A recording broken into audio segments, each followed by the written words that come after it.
L'ogre peut toujours changer d'avis et décider de nous manger, se dit-il.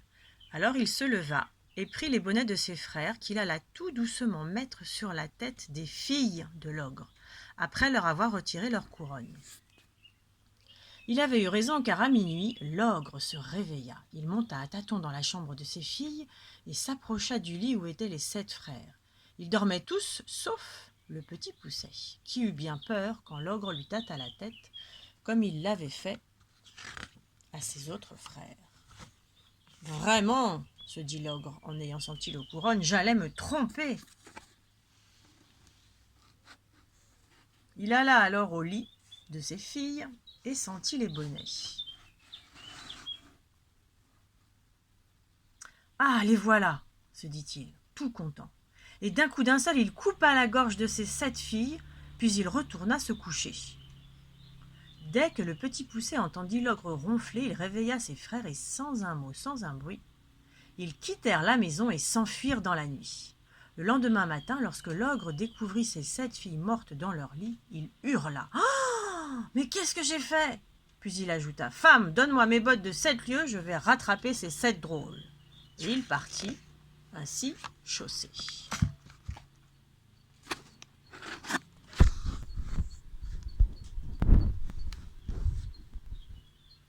Les 7 frères étaient tout près de chez leur père quand ils aperçurent l'ogre qui sautait de montagne en montagne et traversait les fleuves aussi facilement que des ruisseaux.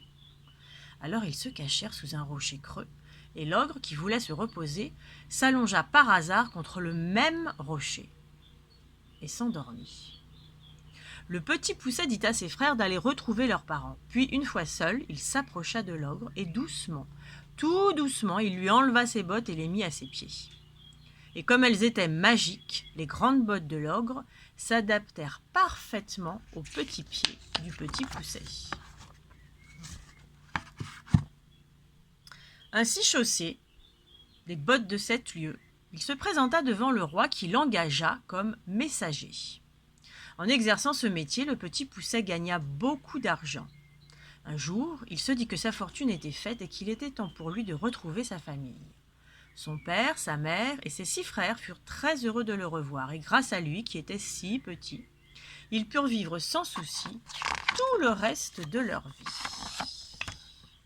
Voilà. Alors maintenant, vous allez pouvoir sur le plan de travail de la semaine retrouver toutes les activités à partir du livre du Petit Poucet. Bon travail!